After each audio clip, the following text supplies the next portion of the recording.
C'est Thomas Gaudreault qui représentera le Parti québécois pour l'élection partielle du 10 décembre prochain dans Roberval. Le jeune homme de 21 ans qui en a fait l'annonce mercredi essaiera de ravir la circonscription qui appartenait jusqu'à sa démission à l'ex-premier ministre Philippe Couillard. On le reçoit aujourd'hui en studio. Thomas Gaudreault, bonjour. Bonjour. Thomas, vous avez battu le 1er octobre. Vous avez été battu le 1er octobre dernier également dans Roberval. Comment avez-vous changé votre plan d'attaque?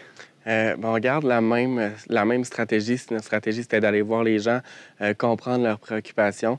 Donc, on va juste continuer. En plus, moi, je suis un des rares candidats qui est revenu pour cette élection-là. Donc, je pars déjà avec une certaine longueur d'avance. Ce que j'ai fait il y a un mois, c'est pas perdu. On s'entend qu'en un mois, les préoccupations n'ont pas nécessairement changé. Donc, on va juste aller continuer à voir ces gens-là. Puis, la défaite, oui, ça a été un moment plus émotif, mais au final, on est très, très fiers des résultats qu'on a eus. On faisait quand même face à deux adversaires de taille. On faisait face à un premier ministre, puis à une vague, la CAQ. Donc là, maintenant que le Québec a parlé, le Québec, on sent qu'il voulait sortir les libéraux. Mais là, c'est fait. Donc là, on est prêt à passer à autre chose. On est prêt à voter pour un député qui va être là pour ces gens. Puis c'est ce qu'on va prouver dans cette campagne-là.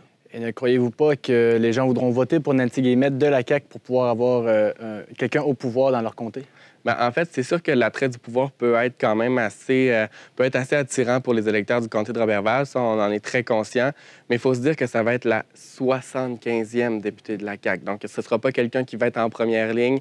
Donc, c'est sûr que le 10 décembre, les électeurs de Roberval ne voteront pas pour un ministre, ne voteront pas pour quelqu'un qui va avoir un poste important parce que le cabinet est déjà fait.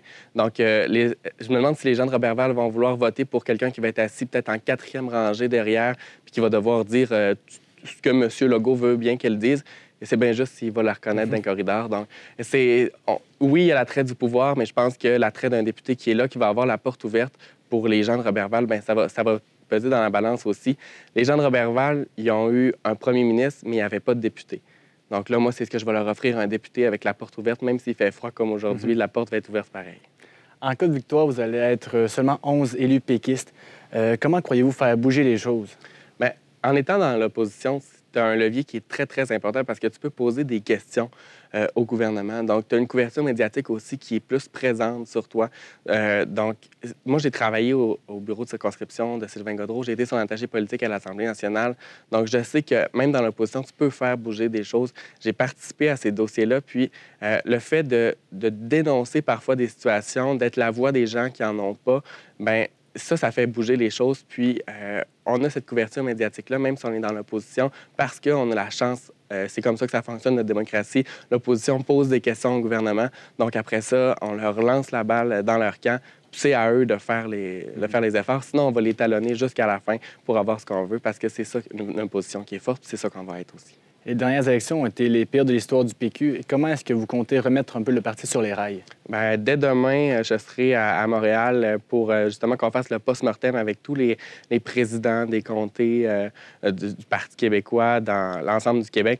Donc, on va avoir une bonne réunion sur qu'est-ce qu'on fait. Oui, on va faire notre post-mortem, mais on va aussi parler de comment on va converger tous ensemble vers Roberval pour l'élection partielle. Donc, ça ne sera pas seulement que moi et mon équipe qui va être dans l'élection partielle. Ça va vraiment être toutes les circonscriptions du Québec. On va être 125 circonscriptions à se battre pour gagner Roberval. Et ça, c'est ce qu'on va faire en fin de semaine. Et vous êtes un jeune homme de 21 ans. Vous avez peu ou même voire pas d'expérience en politique. Pourquoi croyez-vous être le meilleur candidat pour Roberval? Bien, premièrement, je vais être corrigé. Oui, j'ai de l'expérience en politique. Dans les 4 candidats qu'on connaît, 5 maintenant avec Alex Tyrell, dans les 5 candidats, je suis le seul qui a de l'expérience à l'Assemblée nationale. Okay. Je suis le seul qui a déjà travaillé à l'Assemblée nationale directement. Je connais les rouages. Je connais aussi les rouages d'un bureau de circonscription parce que c'est ça que je faisais le plus ici à Jonquière.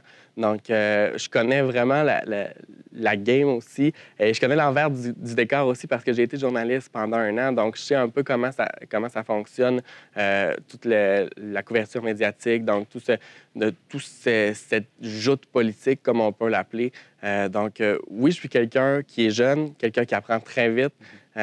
Donc, je suis quelqu'un qui est combatif. Là, on le voit, là, je suis de retour encore. J'ai des convictions. Je suis là pour ça. Je suis là pour apprendre aussi. Mais là, je suis surtout là pour mes citoyens.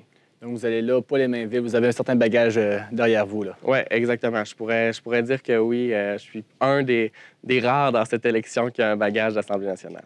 On connaît la position du Parti québécois sur la laïcité. Est-ce que ça passe par enlever le crucifix au Parlement, selon vous? Non, c'est toutes des choses qui vont être encore à revoir. Comme je vous dis, on va faire un post-mortem. Oui, il y a cette laïcité-là qu'il faut mettre de l'avant. Donc, c'est des choses qu'il faut qu'on retravaille. On va se donner un discours commun. Parce qu'au Parti québécois, souvent, on nous reproche de chicaner à l'interne. Mais dans le fond, c'est très simple pourquoi il y a ces chicanes qu'on appelle. Moi, je dis plus que c'est des discussions. C'est parce que les candidats ne sont pas nommés par un chef. Donc, c'est pas un chef qui dit « ça, c'est mon candidat parce qu'il me ressemble ». Donc, c'est normal. Il y a plein de personnalités différentes. Je pense qu'en fin de semaine, ça va être une belle façon, un beau post-mortem de se dire « OK, on part dans cette direction-là. Voici nos positions sur tous les sujets ». Donc, quand même, je vous dirai une réponse en ce moment. Peut-être qu'on va la retravailler, cette réponse-là. Donc, tout ça va se passer après cette réunion post-mortem. Et merci, Thomas Gaudreault. Ça fait plaisir.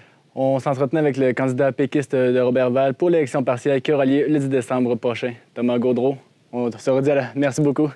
Merci. Et à la prochaine, mesdames et messieurs.